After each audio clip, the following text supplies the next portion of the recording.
joined today by Dr. Carly Graham. We're going to talk a little bit about off-season training for endurance athletics, what it is, why it is, how you incorporate it into your training routine.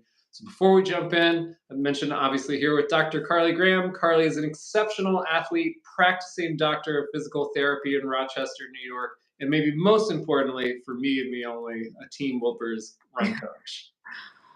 So, Carly, thank you as always for being here. You've become now a kind of a fixture of the challenge community. Thanks for having me. I'm excited. So we're going to jump right in here. This is an interesting time of year, right? It's, so many people have been training really hard throughout the whole summer, and we kind of come into the end of the season. I think people sometimes have a hard time like finding the motivation that they had when they were training for that key race. The holidays are upon us, sooner rather than later, so staying consistent. So, kind of my first question to you, Carly, is you were, a collegiate athlete, now still compete at a high level just as an adult athlete. When in kind of those two different realms, like what does the off season look and feel like to you? Like what is kind of that your overall off season mean to you? Yeah. Well, for someone who didn't want to admit off season existed in college, it does exist and it should exist. I think it's something that's it is under talked about. A lot of people always focus on like what's my training cycle look like versus like what does it look like in between.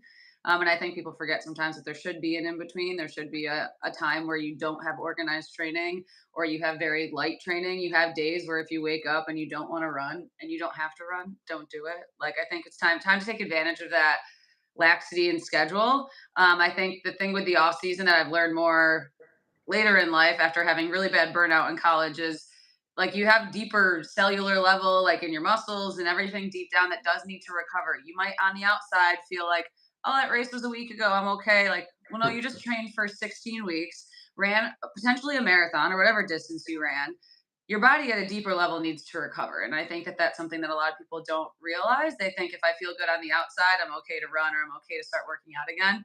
But giving that deep down level of like recovery in your muscles, like give yourself a couple weeks of doing that after a race will help create that motivation to then train for something else again if that's what you want to do on your radar. I finished my college track season after running cross country, indoor track, outdoor track. That was about 9 months of training. And I was like, oh, that last race wasn't that hard. I'm fine. I'm going to go for a run tomorrow. And within a month, I had zero motivation. My training went to crap. My heart rate was high, totally overtrained. And I think that a lot of people don't realize like it's more of even if you feel okay on the outside, you have to have some sort of a time where you don't worry about stuff to help create that motivation. So when you want to train again, you're like ready to rock. I'm not burnt out from overtraining in the off season. Sure. So, you're obviously, we were just talking about you're coming into New York City for the weekend, have athletes competing in the marathon this year. Um, at the end of that season, so that we can use a real practical Mhm. example here, like how much are you recommending a specific amount of time off, a nebulous amount of time off, like total time off, etc.? I mean, obviously, again, the annoying answer, everyone's different, but for the real, like for the people who don't, you don't have another race coming up. You don't have like another, and I think it's one of those to remember, like running a fun run in 6 weeks is not, doesn't have to be your A race. So like you can Sure. have Yep. time. I usually like to say at least, again, I think the 2 week window of 2 weeks of really like turning it off for a second. Coming from someone who's like really antsy and can't sit still for 2 weeks, like give yourself at least a week of nothing, like go for some walks. Like you can wake up and go for a walk in the morning for a little bit and just like do some like gentle, like just come home and move a little bit. That's okay. Cause I don't want your body to get super stiff. But you got to give yourself at least a week of like minimal. Maybe in that second week, you could add in some cross training, but I always like tell people at least 2 weeks off of running, saying that you're coming off a marathon. So I would say that would be what I would always suggest to people. They don't want to listen to you. That's up to them. But I would always say 2 weeks, in my opinion. First week is like very minimal. Keep moving a little just so you don't get too stiff. Second week, if you want to add in maybe some upper body strength or some again cross training on a bike lightly just to move again, that's fine. But anything to like further break down your muscles, I wouldn't suggest within that 2 week window because it's not only the one day, it's the 12 to 16 Yeah. weeks leading up that you just had hard training in. I know you tapered. It's fine if you still had 16 weeks of organized training. So it's the fact of trying to give 2 weeks, taking 2 weeks off after 16 weeks of something is actually a pretty good grace, I'd say. It just feels like the world for some people. I know Ryan Hopkins has some really compelling stuff. He talks about, hear it all the time. A week goes by and people are like, my legs feel good again. And he's like, that should happen. Like your muscles can recover in about a week, but it's actually like your tendons and ligaments, Mhm. they're much slower recovery curve. You're looking at like 2 to 3 weeks for them to Mhm. bounce back. So likewise, at the end of the season, I think 2 weeks is a great amount of time to have off. Fitness doesn't quite fall off the table. So you're going to maintain that really high level, and then when you get back to it, you're much more able to be prepared. Kind of to your point, Carly, as well. Like the burnout is real, especially in the half marathon crowds. See it all the time, where it's just hard to maintain that level of training. The level of time week after Mhm. week. So yeah, I'm with you. I always recommend at least 2 weeks off after these kind of main A races, especially if it's the end of your competitive season. For sure. So that being said, the off season is obviously a lot more of an opportunity than doing less, right? There's great opportunity for different training, Mhm. for harder training. So I want to break this in like three levels, and kind of we'll start with the long distance athletes and kind of the shorter distance endurance athletes, and then our general fitness athletes, which I think is maybe the most interesting part of it. But so for athletes that are coming in and competing in their key like half marathon marathons right now, let's just for sake of argument, coming into an off season with unclear future goals, what are you doing with those athletes in the off season that might have been different than their on season activities? For marathon, you said half marathon, marathon. Yeah, for like our longer distance runners. Yeah, I'd usually cut back a little bit on mileage in the sense of like there's no need to be doing 17-mile long runs in the off season. You should fall out of shape a little bit in order to get back into shape. That's normal. Mhm. You can't peak all year. You can't be in peak. There's a reason peaking is a thing and it happens around a race, not in the middle of off season. So like there's no need to be doing that higher mileage during off season. So I would then start to focus maybe on that speed work, the other work, like kind of have Ryan said, like use your tendons, load your body in a little bit of a different way to help again create a difference of like strength within your body, more global strength. So I would say focusing on maybe if you don't have a marathon coming up, maybe you focus on a little bit of speed work, you focus on a little bit of turnover, get your tendons to recoil a little bit quicker. Doing some 400s versus 4Ks, like doing something that's a little bit more loading your body differently. Again, it also creates a little more excitement once marathon. If you train for another marathon, it creates a little more pump Yeah. when your marathon season comes back around. You're not like, oh, I've been doing tempo runs for 6 months. Like it's one of those like, oh, I haven't done distance in a while. This is something that mentally that motivation will come back in a little stronger. So I usually like to say yes, strength training, like focusing on some of the things that get put on the wayside, unfortunately, when mileage goes Mhm. up, but a little bit more strength training. Maybe again, 2 days a week of a lower body, 2 days a week of upper body. And that can be kind of if you're like, well, I'm not running as many miles. A, it's okay. But B, like add on an extra 20 minutes of strength after your run if that's an extra little bit of time that makes you feel better. But I would say definitely focusing on different things like do a little bit of speed work. I know people don't always love it. That's why they run marathons, but do some speed work, do some strength training, do strength training more often. Switch it up. Really do something different to help increase Yeah. motivation once the season starts again. Love it. I would do almost the identical thing. I kind of get excited this time of year for those endurance athletes coming into the end of the season without having to immediately turn back around. And yeah, Yes. to your point, it's like it's 200s and 400s times going like all out. I think, and I'm confident you've seen it. I think many people have experienced it. Uh, obviously the like the performance plateaus that so many athletes get. And Carly, to your point, it's you can max out an energy zone, and unless you make these moves to different energy zones and give that a rest, you're just going to start. You're going to see this huge deceleration in progress if you're doing nothing but, let's say, zone 3 tempo runs all the time. So you want to become a faster marathon, you finish your fall marathon, you're starting to look at the next year, and it's natural to be like, oh, I need to keep high mileage, I need to like get more efficient in my threshold. Everybody's keyed into threshold, zone two and zone four training right now. But until you like kind of create those uh, like genuine speed elements in your body and the efficiency and able to go faster, you're not going to break. Like, so often, are not going to break through. That's why it's such a great like physical switch to go into that like fast speed. You're lengthening your stride. You're finding efficiency by putting in that very different energy zone work. And no, it's not exactly applicable to the marathon. That's why you work at it for a while, then move into a different phase of training, then move into a different phase of training. But boy, if you just like keep repeating the same process over and over and over again, well, it absolutely leads to the burnout, just a little bit of boredom of the same workouts. Your body just becomes, adapted to it. It just doesn't respond the same way. It's able to handle it without like creating adaptation to get much better. And then, Carly, you kind of touched on this as well. After spending, let's say 18, 20 weeks focusing on, you know, sometimes work out 10 miles at marathon pace, like Yeah. 16 miles of marathon pace, to be like, how long is this interval? 38 seconds. Yeah. Like, all right, I can get down with Enjoy it. this. Yeah. Yeah, I think 38 it is. seconds hard and the rest great. Yeah, yeah. I think it is, and that's one thing that I think people kind of, and this is where you have to go slow to go fast, and you have to go fast Sure. to go slow. And I think again, as a lot of my runners and I have conversations, they always think, "Oh, you're disappointed in me again because I went too fast." I'm like, "I'm not disappointed. I just want the best for you." Like, and I think it's one of those that this is why if people tend to run one pace all the time, you're not doing a wide enough range of fitness and strength and work.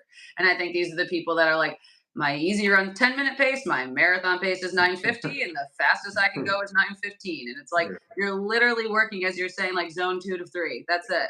You've Yeah. got, if you want to create a range of fitness, you have to learn to go slow and learn how to go fast. And I think that a lot's like a huge piece of like that's a perfect time in the off season to get that down. Work on feeling pacing is one of the hardest concepts of running, I believe. And I think it's like learning how to pace. How do I pace myself? How do I know how to go? I've got a 10-minute miles or easy pace. How do I know how to go 8-minute pace for 30 seconds? Did I feel that turnover and that change in function? Okay, now you can do that for 30 seconds. Let's try it for a little bit longer. And now let's try a pace in between those two paces. God forbid. Now we have a range. Like it's one of those things that I think that's the hardest pieces of a lot of people like, well, I'm going, this just feels too slow. And I'm like, you have to go slow to go fast. And I think that that's something that a lot of people love to like not like totally believe in. But as Yeah. you're saying, like that's the reason for seasons. You train certain zones here, building, and I've seen a lot less risk and prevalence of injury when people come off a strength block going into a long distance event training block Mhm. because they're just coming in stronger. They're coming in with more of a base strength. So when you start to fatigue out during your first 14-mile run, you have way more muscle, way more strength underneath you to hold you for that length than if you never did that in the off season. Cool.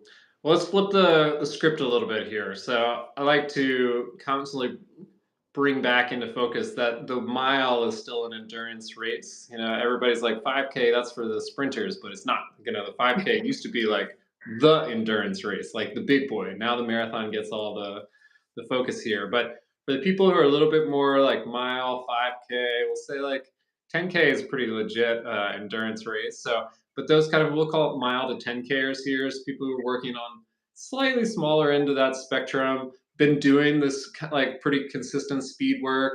Now coming into their off season, what would you do to work with that athlete to kind of pivot their goals maybe differently from the, or maybe not? Yeah. Well, great choice. Love this distance. This is the great. But yeah, so like it's going to be a little bit different just because if you think of the overall load over, let's say, a 12 weeks of training, like the last 12 weeks of your marathon training versus 12 weeks of training for a 5K, the overall load on your body is going to be so different. Training for a 5K, you're not doing 14-mile runs. Like hopefully you don't need to be.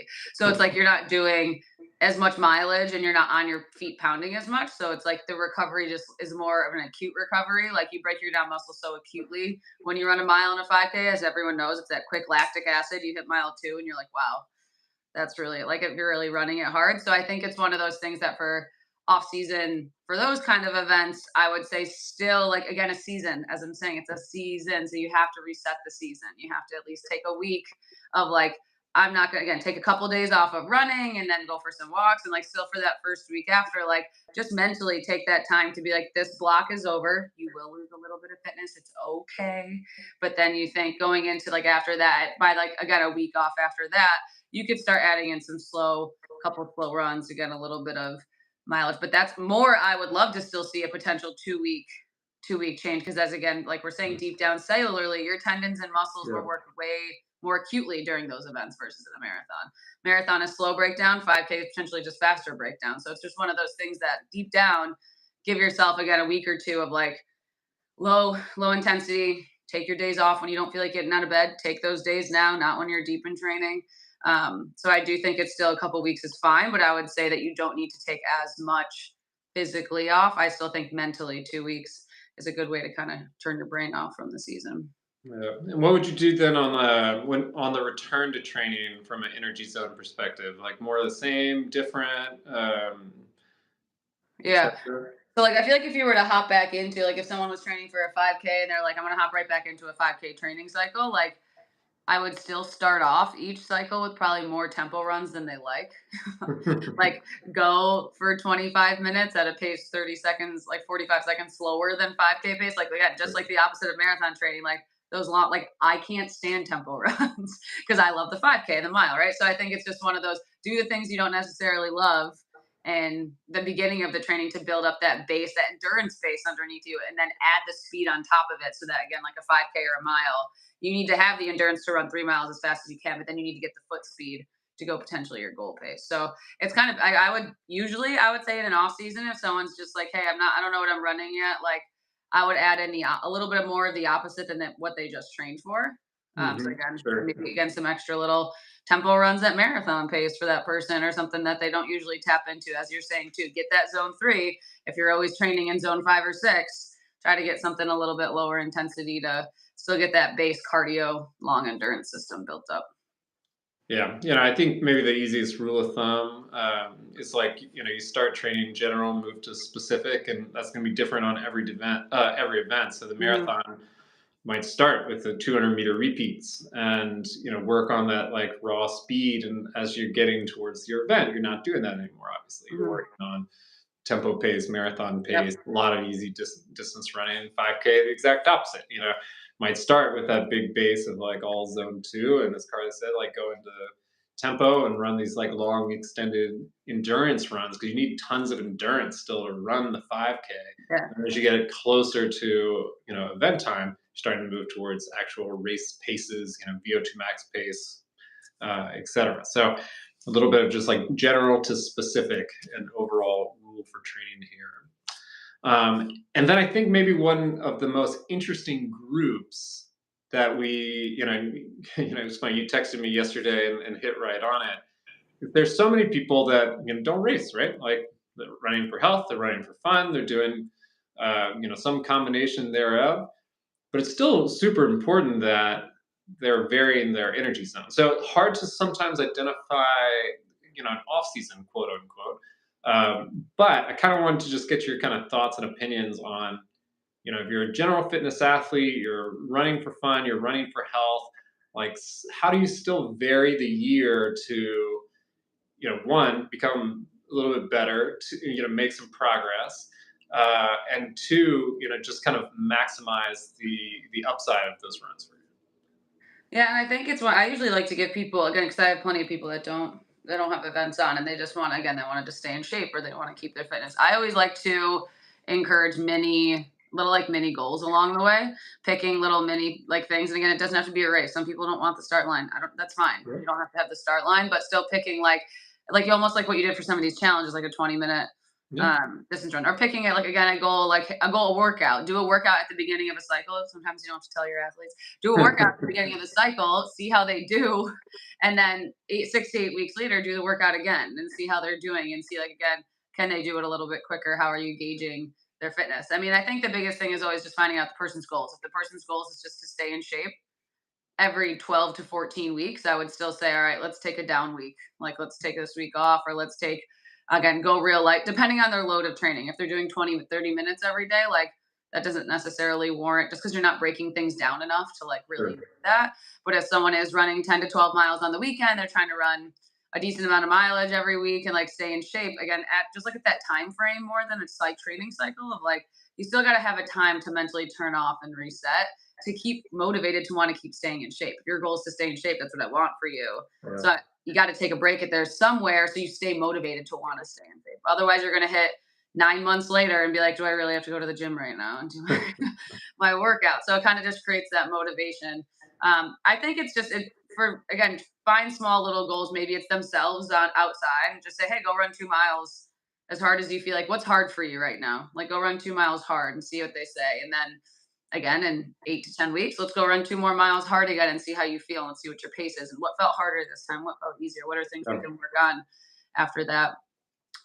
For anyone in the off season, I know maybe you're going to touch on this after, but there's a, you should fall out of shape. I think some people forget that and they think that they have to be in like the best shape all year round. Like don't think that like Emily Infeld and like all those people are not in shape all year round.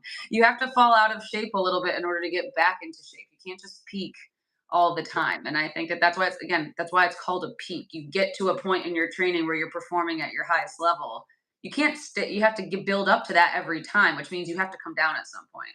And I think it's okay. A lot of people get in the off season, oh my God, this feels so hard. It felt so easy before. And you're like, okay, that's fine. This is why we build back up again and we work back into it.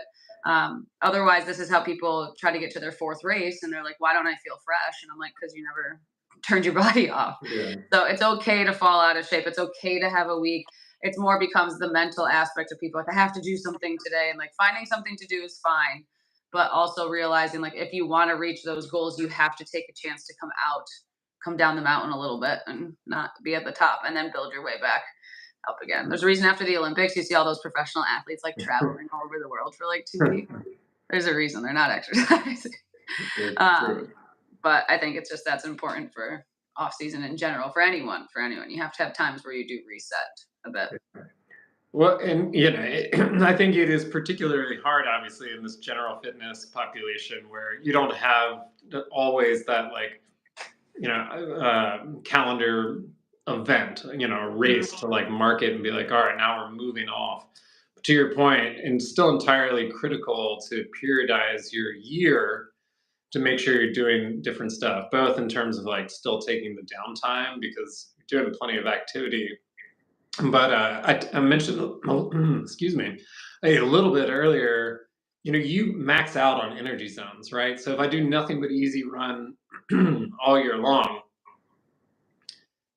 I'm gonna just stop getting any better. I'll just be able to do it, and that it's fine. Like I will stop enjoying it. I'll stop getting progress from doing it. I don't get the benefits anymore. You get more efficient even with a calorie burn. Like so, Mhm. just for health, like you're not even getting that at a certain point to the same level. So in the challenge infrastructure, and I don't know if has ever noticed this in the couple of years we've been doing it, but we toggle the energy zones all the time. We do it based on the time of year, and it does sync up to events that are happening. Carly, you've obviously been able to jump into some of these challenges as well and see the structure. And the whole goal is they're all general fitness. It's all just, to have fun, to be healthy. But if we only do that same thing time and time and time and time again, you're just really leaving a lot of opportunity of health and fun and fitness on the table there. So if you are a general fitness person, I would kind of think of that same thing is like take the few minutes and lay out your year and think like, or if my goal is overall health, well, guess what? Health involves, aerobic running for sure. Kind of the low intensity. Health involves having a high VO2 max. As a matter of fact, I think it's Peter Attia. There are all these longevity scientists now, and Attia's thing is like zone two and VO2 max are the only two things he cares about in terms of longevity. So if you're only running easy all the time and never ever ever focusing on a high VO2 max, big opportunity lost there. Those other things, strength training, we'll get to in a second, but it's it always is like strikes me as interesting, or just it's the same thing all the time. And if you're going to spend the time, you're going to spend the effort, you're going to spend the energy, like the extra 0.5% to like plan out your year a little bit and be thoughtful about which part of the year you're working certain energy zones, if only just to get the maximum, return on investment, which is your time and effort, and the payback of health, makes just such a big impact. Prevents the plateau, prevents the burnout to just vary those exercises. In my opinion. Yeah, no, and I think it's true. And I think a lot of people are like, well, it's fine. This is just what I want to do. I won't burn out. I'll be fine. Like, this is just what I want to do for workout. And then again, it hits 5 months of that, and then they start missing workouts. Well, I just couldn't fit it in this week. I have a lot, and all these, not excuses, things happen, but Yeah. things start coming up, and they're not getting their workouts in. And it's like, that's loss of motivation, whether someone wants to admit it or not. It's like, you're getting to that point where your body is just like bored with where you're at. And Sure. I think that that's like, I know a lot of people question it, like, it's fine. I can just do this. I can just do this. I'm like, do you go to a car mechanic when you know nothing about fixing cars and tell them what they should do for the car mechanic? And I'm not saying, we all learn as we go. We all learn from our athletes. We have experience, but I think it's trusting that idea of like, as you're saying, just vary it in the sense of like, if you know you've been doing a lot of slow like endurance work, which is still good for you, as we're saying, maybe add in like, and if you don't want to do a speed workout running, maybe do more of a circuit strength training workout, or do something that gets your heart rate to spike in a different way, but you're still getting that, like, those spikes of heart rate differently than if you're just doing a zone run where it stays about the same. And I think it just depends on what you like. But as you're saying too, I feel like the simplest way is just think about doing different things and feeling different systems start to work. It's funny. I work in a CrossFit. My office is located Mhm. in a CrossFit gym, and when I'm like, yeah, I did like a recovery day, it was like 4 miles. And they're like, you ran 4 miles? Like, the idea of like doing something for that long of a time and not in like a 20-minute Metcon for them. Like, it's one of these, like, it's just different systems. Like, they would totally benefit from doing that endurance because they would be better during their workouts, right? Just like long distance runners or like distance runners would totally benefit from having some of that high intensity work pushed Mhm. in, whether it's a 200-meter workout on a track or it's something else. But working those different systems is just better for that overall fitness for sure. Sure. So perfect segue here, and I think this is like kind of almost rounds out this off-season kind of topic a bit. Is cross training and strength training, which pretty much same thing, but I'll break it out a little bit differently. We call it supplemental training and strength training here. So there's in season and there's off season, and the characteristics are different, right? Like, you're not doing the same level of cross training or supplemental training, strength training, et cetera, in season as off season. Can you talk a little bit? And I feel like one, I'm probably still experiencing this now as an athlete, but definitely I imagine when you're in college competing, at that super high level, like what that transition of strength training and cross training look like coming from in season to off season. Yeah. Yeah, I think I mean, I think it's based off of time. I think a lot of it ends up being for people of like, why is it? Why can't we? Ideally, yeah, you have enough time in your day to like keep up with good strength training throughout marathon training, right? Ideally, we all have 2 hours to like go for our hour run, come back, stretch, do 25 minutes of strength time. I think that's a lot of the time. And then recovery. I think that's a big reason why there's also difference between strength training and cross training, as you're saying, between the off season and season. Recovery time, when you're adding in higher mileage, you're not going to recover as well if you also then further break down your muscles with high strength training. So that's where you have to kind of give and take. That being said, I think that's why in the off season there is a higher focus on lower your mileage a little bit and focus on more, like, use your energy in that sense towards the strength training, towards again maybe going on the bike for a little bit. I used to aqua jog in college. I didn't like it, but that was our kind of way of getting off our feet. Yeah. But yeah, definitely when we were in the beginnings or between, I mean, the funny part is I look back and I don't love the model. You literally go from like cross country, indoor track, outdoor track with like minimal Yeah. change. So like the Oh, summer it's is tough. more your off season, Tough. but it's one of those at the beginning of the seasons when again you're not in that like peak building and peak, and again college you're also training for something shorter, 5K mile, 3K. But Mhm. I think you try to do maybe more of that heavier build at the beginning with strength training. So like having it either more towards like the beginning if you don't have a huge gap between your cycles, lower that mileage a little bit, focus on something else. Or if you have a bigger thing, like, yeah, increase that more of like, as I was saying before, maybe not running the extra 3 miles a day you were running in marathon training or whatever it might be. And instead of running that, like, go home and add that extra strength session in. So maybe you're doing two legs, like leg sessions a week versus only one, or but whatever it might be that you're training in. But I do tend to see it does increase, but I also just, again, it's that recovery time. You have to be able to recover. If you can't recover from a 9 mile workout and then go ahead and do 25 minutes of strength, like if that's something that then when you're in the off season, not running that high mileage, add a little bit more of that strength in. I do think that is also the time to, like, if you're used to running 5 days a week, maybe run 4 and do cross training instead. There's no reason to push it at that point. Do the bike, go row. I don't know what people like to do, but I think it's something of do something else in that fifth day that maybe you'd be running just to do a different load on your legs, vary the systems quite a Sure. bit with that. Yeah, that would be my like kind of experience from the outside is in the big training cycles, whether it's running, whether it's cycling, whatever the event you're working towards, you're spending so much time dedicated to that, and like you're the most amount of your time dedicated to that, right? So there's so many people now, now in particular have like different interests as well. So I love that off season for being like, okay, to your point, you're running 5 days a week, but you missed the bike. So we want to let's roll it back. Like I always say, I want to maintain like three key workouts on the run, like at minimum.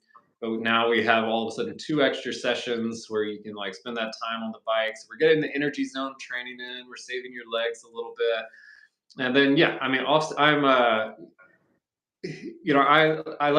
I push the inclusiveness of strength training year round. But when it comes to the off season in particular, or like when we're off from big events, it's kind of you were kind of talking about adding additional sessions, which is a great way to do it. You can either like add time to a single session or Mhm. add multiple sessions, spread out over the course of the week. Both ways work great. But like I want my athletes at a minimum twice a week, if not three times a week, doing heavier weights, longer strength training Mhm. sessions. And if we have to back off the pace on that, who cares? It's like not the time to be super, super worried. When you get into that main season, and let's just we've picked 5 days a week, and you're running 5 days a week, trying to do a little bit of extra strength training, trying to do a little bit of supplemental training, whatever that comes with, and you got to live your life on top of everything else. Sometimes it gets hard to fit in, and you also just tough to turn around sometimes on, let's just say, a 5 day a week session. We're saying two strength training sessions a week, like during in season. I still like an off day, so that means you're doubling down at some point there.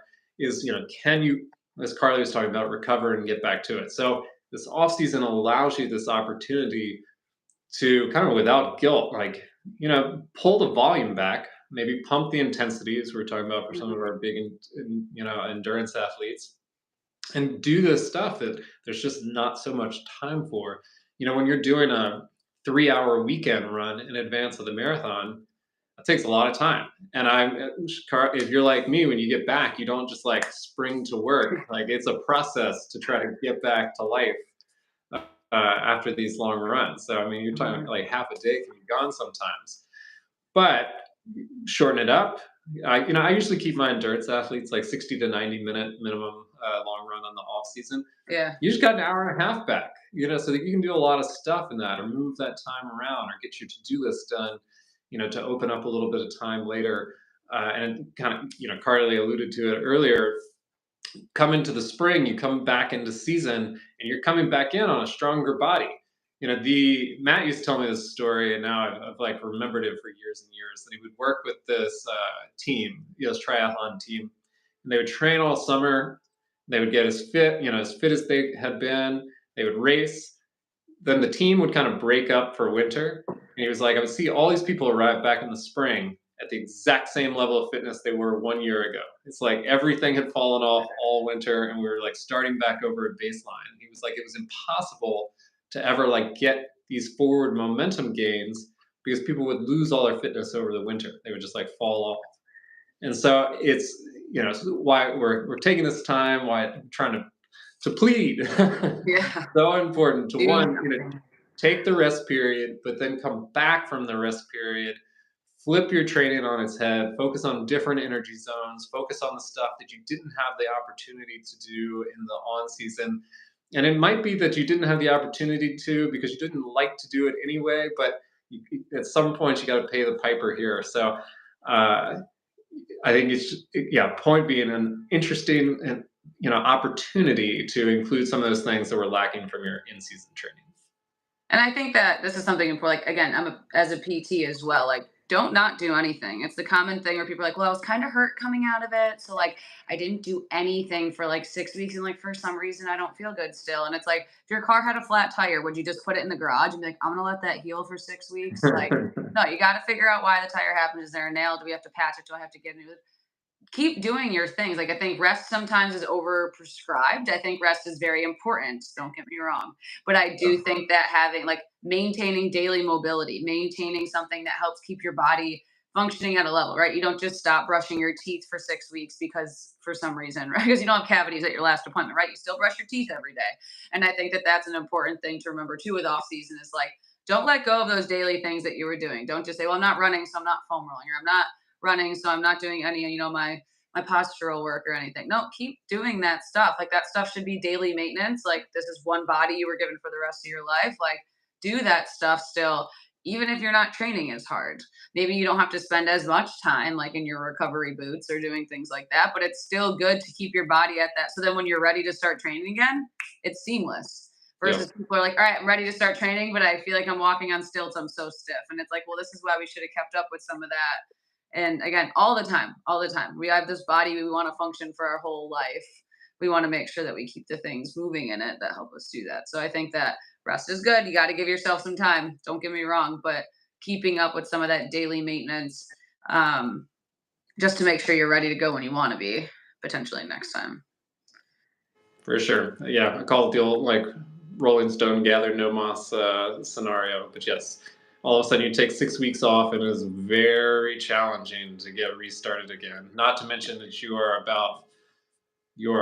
in the hole and working back up the hill, Mhm. trying to just get back to that baseline fitness that you had coming off your peak season. So very important. Take the rest, and then kind of, as Carly said, come back in. Be active. Be active in some way. It doesn't necessarily. It probably shouldn't be the same volume. Shouldn't be the same level of energy zone intensity. But you certainly want to get back into it and be pushing in a different way. Absolutely. Otherwise, Carly, we're kind of at the end of our list here. New York City Marathon is this weekend. Any for the handful of people out there might catch the end of this. Any kind of New York City Marathon tips before we get back to work here on our Thursday morning? From me, Yeah, yeah. New York City Marathon was my first marathon. It's the most fun day of your life. I think that the biggest thing is you got to start controlled. The Verrazano has a lot of hype. It's also the biggest incline in the entire race. So I feel like taking the beginning controlled, you can't get caught up in the energy to help keep pulling you along, but don't waste your own energy by getting so wild at the beginning. The best part when you'll see us too, 109, 110 runners left on great. Fifth Ave is like Fifth Ave is the best part of the race. I know a lot of people talk down Fifth Ave. I think First Ave is the grind. First Ave is like I tell people don't be scared of the Queensboro Bridge and First Ave. Use that as like a motivator of like I really got to focus for these 4 miles. Like this is a 4 mile chunk. I really got to dial it in and I got to push. Because once you hit Fifth Ave, the energy coming out of Harlem and going towards Central Park is unbelievable. And I think no matter what, if you're going up as a little incline, it's going to be fine. But going up Fifth Ave towards the park is like the best part. And then you're in Central Park. I mean, come on. If you run 23 miles, you can get 3 more done. So I feel like it is. I feel like the thing with New York is don't get too wild at the start. Don't waste your energy in the start village being like, oh my God, cool, everyone. Like, whew, save that energy for mile 23. Like, stay chill, keep your tension low. Don't get caught up in the crowds on the run your own race in Brooklyn. Use First Ave as like that's your workout. It's your workout for the day. Sure. Yeah. Your Bronx is your reset right before you go in and grind out the rest. So I feel like it's such a fun day that don't get caught up in the chaos too much. Do your thing, do what you do best on race day, and enjoy it. It's supposed to be beautiful too. Looking forward to it. As Carly said, you can look out for her and I. Fifth Ave between 109 and 110. We'll be there to cheer you on up the hill. So, well, Carly, thanks as always for Thank you. joining me. Nice to. I feel like it's been a while, so it's nice to chat and Yeah. see you soon. And thanks to everyone. I hope this helpful little tips and tricks going into the off season here. Critical time of year in the training process. So we'll see you back here next time. Thank you.